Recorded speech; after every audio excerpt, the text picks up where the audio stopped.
oui, après des vacances bien méritées, revoilà Molière.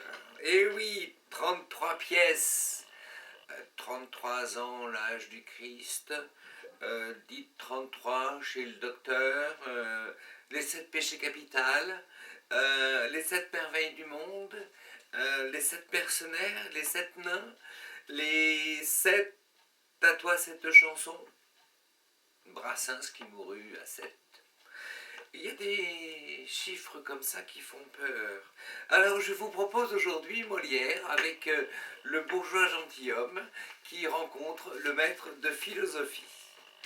Le maître de philosophie. Que voulez-vous donc que je vous apprenne? Apprenez-moi l'orthographe. Très volontiers. Après vous m'apprendrez l'almanach pour savoir quand il y a la lune et quand il y en a point.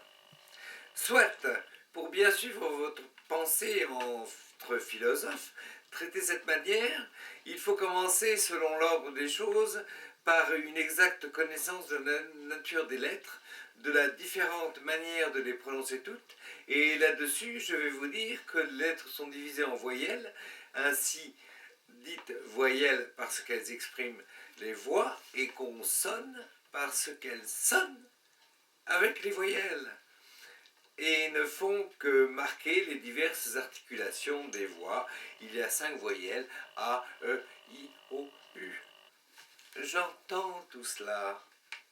La voix A se forme en ouvrant la bouche. A, A, A, ah oui. La voix E se forme en rapprochant la mâchoire d'en bas de celle d'en haut. A, E. Ah, ma foi, oui, que cela est beau! Et la voix I en rapprochant encore davantage la mâchoire l'une de l'autre en écartant les deux coins de la bouche vers les oreilles. A, E, I, vers les oreilles. A, E, I, ah, et que cela est vrai, vive la science! La voix O se forme en rouvrant les mâchoires, en rapprochant les lèvres par les coins des deux hauts de le haut du bas.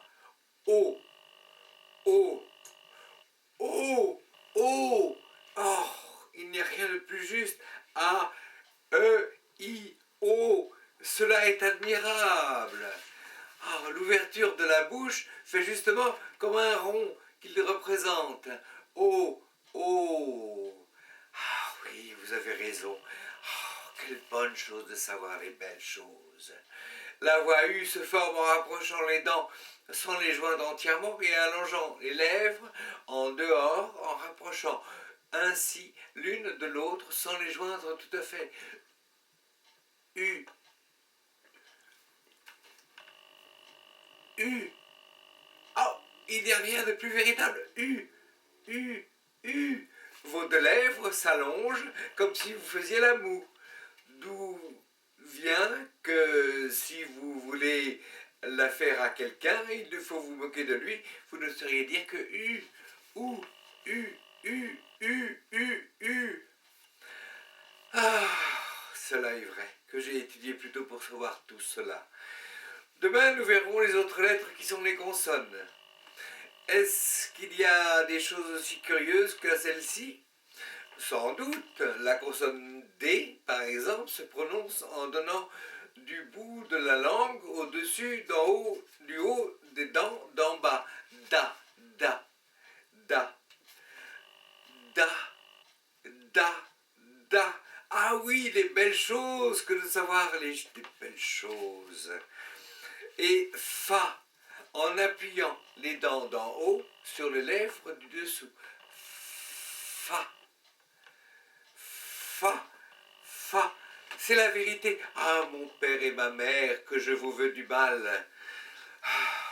Et l'air, en portant le bout de la langue jusqu'en haut du palais, de sorte qu'étant frôlée par l'air, qui sort avec force, elle lui cède et revient toujours au même endroit, faisant une manière de tremblement.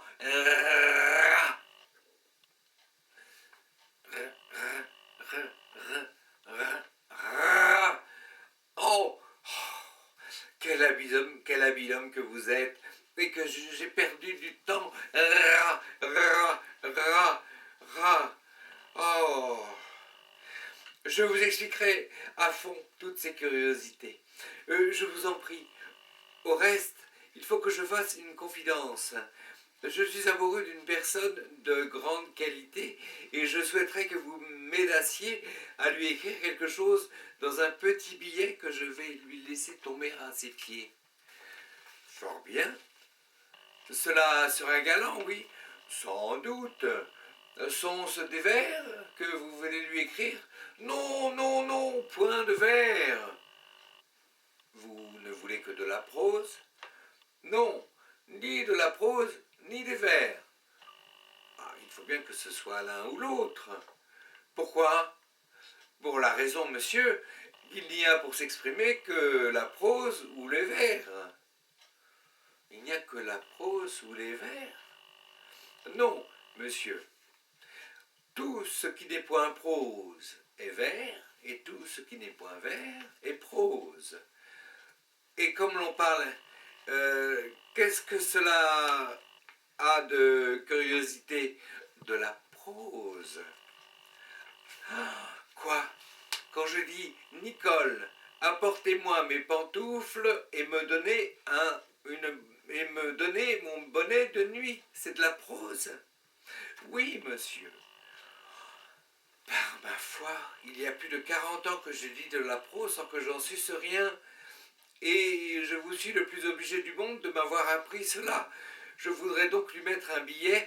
Belle marquise, vos beaux yeux me font mourir d'amour. Mais je voudrais que cela fût mis d'une manière galante, que ce fût tourné gentiment.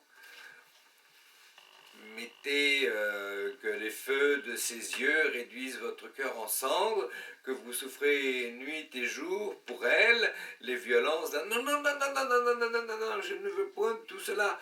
Je veux juste lui dire, belle marquise, vos beaux yeux me font mourir d'amour. Il faut bien entendre un peu la chose. Non, vous dis-je, je ne veux point de ces seules paroles. Là, dans un billet, mais tourné à la mode, bien arrangé, comme il faut, je vous prie de me dire un peu pour voir les diverses manières dont on les peut mettre. On les peut mettre, premièrement, comme vous avez dit, belle marquise me font mourir d'amour, ou bien d'amour mourir me font, belle marquise, vos beaux yeux, ou bien vos beaux d'amour me font, belle marquise, vos beaux yeux, ou bien mourir... Non, non, non, non, non, non, non. Je veux rester dans ma première version. Marquise, vos beaux yeux me font mourir d'amour. Très bien. À la prochaine fois. Bien. Maintenant que j'ai vu le maître de philosophie, je vais faire ma toilette.